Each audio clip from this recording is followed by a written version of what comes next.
ቆይ እናቴ ጋር ደግሞ ምን ትሰራለህ? ከሷ ደግሞ ምን ፈልገህ ነው? ትሰማኛለህ? ብዙ ነገር ስታደርግ ዝም ልልህ እችላለሁ። በእናቴ ከመጣ ግን ልቀቀኝ። ቶሎ በል። ይኸውልህ ከዚህ በኋላ ልትተላለፈኝ እንዳትሞክር። እተላለፋለሁ ብትል የሚደርስብህን ታውቃለህ። እኔ አቤል አይደለም ለአንተ። ለማንኛውም እናትህ ናት መንገድ ላይ የተቀመጠችው፣ እኔ መንገድ የሚሄድኩት። እሺ ትሰማኛለህ አቤል? አንተን እኮ በደንብ ነው የማውቅህ። ስማ፣ እኛ ልያዝንልህ ወደ እናቴ መዞር አችልም። ካልሆነ ግን አብረን ነው የምናልቀው። እሺ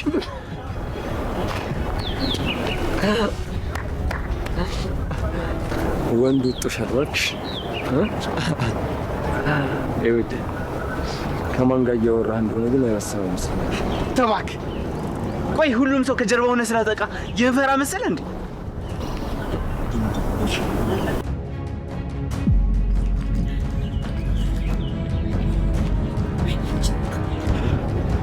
አልጨረስንም። እሺ እየተጣላችሁ ነው እንዴ? ልጄ እሱን ተው በለውና ሰላንች ባልዘጋሰ ይኸውልህ ዳጊ፣ በጣም ዝም እያልኩ ነው። እናትህን ይዘህ ከዚህ አትፈታተኝ። እሺ ቢፈታተን ምን ልታመጣ ነው? ሬዳውን አፍጥነው ከዚህ እንዴ! ተው ብያለሁ። ሂድ አንተ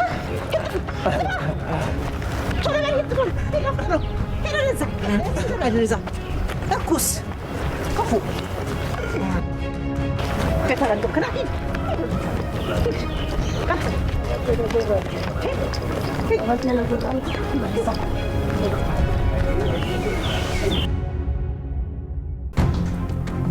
በይመልሽልኝ።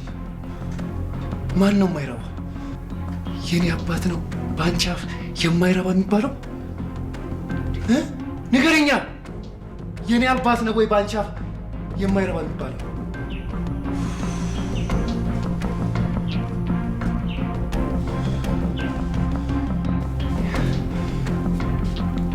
ቆይ ትንሽ እንኳን አታፍሪ? አባቴ እንደዚህ መናገሩ ራሱ ሞራል አለሽ? እንዴት እዚህ ደረጃ ላይ ደረስሽ ይመስልሻል? በይ ንገረኛ።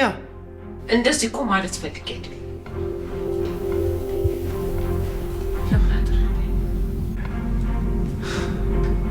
ኧረ ታዲያ ምን ለማለት ነበር የፈለግሽው? እንደዚህ እኮ ለማለት ፈልጌ አይደለም። ትሰሚኛለሽ እማዬ፣ አንቺ የምትሰሪውን ኃጢአት እያየሁ ታግሼሽ ከአንቺ ጋር እየኖርኩ ነው።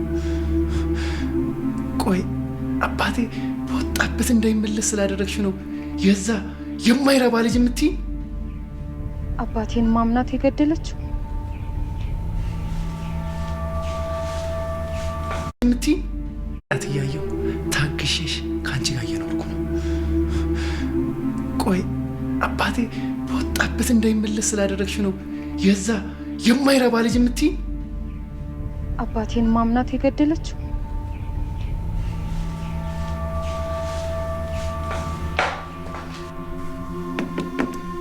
በቃ እኔን እንደዚህ መናገር መብት የለህ። ተይ እባክሽ፣ መብት የለኝም። ታዲያ እንዴት መናገር ነው መብት? ስማኝ፣ የማበላ የማጠጣ እንዲሁም የምትሰራውን ስራ የሰጠው ከሁሉም በላይ ደግሞ ከማንም በላይ እንድትሆን አድርጌ ያኖርኩ ከእንዴ። እውነት ለካ አንቺ ነሽ የምታኖሪ? በዚህ ርካሽ ስራሽ ቀኑ ያለፈበት ትምህርቶች ሀገር ውስጥ እያስገባሽ ህዝብ ለምትጨርሽበት ስራሽ፣ ወይስ አደንዛዥ ዕፅ የምታዘዋወሪበት፣ ወይስ ደግሞ ሴቶችን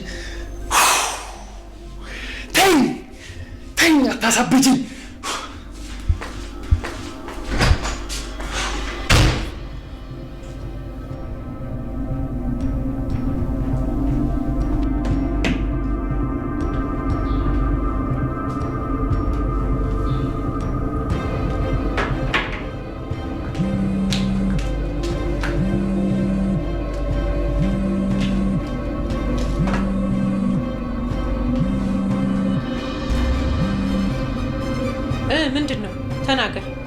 አለቃ ዲያራ ትምህርት ቤት አልገባችም። ማለትማ እኔን አውርደኝ ብላኝ አውርጃት ዞራ በሌላ አቅጣጫ ነው ሄደችው። አውርደኝ ስትል ለምን ደውላ አልነገርከኝም? ደውዬ ነበር አላነሳሽም እንጂ። እና ዞራ ወዴት ነው ሄደችው? አይ አላየኋትም፣ ጠፋችብኝ ትላለህ እንዴ? እንከፍ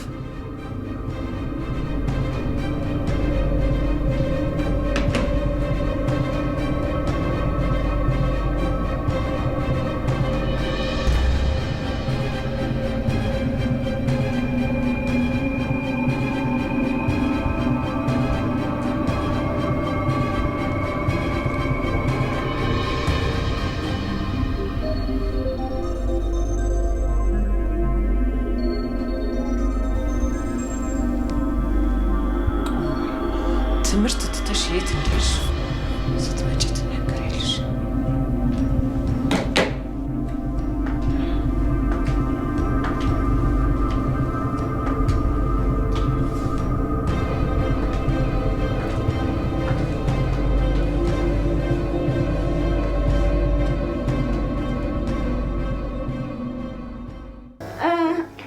አይ የማይለበሱ ልብሶችን እኮ ቦርሳ ውስጥ እየከተትኩ ነበር። አረ እንደዛ ከሆነ በጣም ጥሩ አደረግሽ። ቆይ ግን እኔ የምልሽ ቤት ልጁ እንዴት ነው? የቱ ልጅ? አብሮሽ የነበረው ነው? ምን ይሆናል? ደህና ነው። ባክሽን እሱን አልጠየቅኩሽም። ምን ልልሽ እንደፈለኩ ደግሞ በደንብ ገብቶሻል አይደል? በጣም የሚያሳዝን ልጅ ነው። ብቻ ከቤተሰቦቹ ጋር ራሱ ያን ያክል ጥሩ ግንኙነት ያለው አይመስለኝም። መናገር ያልፈለገው ብዙ የደረሰበት ነገር ያለ ይመስለኛል። እውነት ሲታይ ግን እኮ እንደዛ አይመስልም። ግን የሆነ ደግ ነገር ነው አይደል? እንዴ በጣም በጣም ደግ ነው። ቆይ ወደሽዋል እንዴ? አይ አልጠላውም፣ ግን ደግሞ ወድጃለሁ ማለት አይደለም። እንደዛ እኮ ነው የሚባለው። ምን ለማለት ነው? አይ ምንም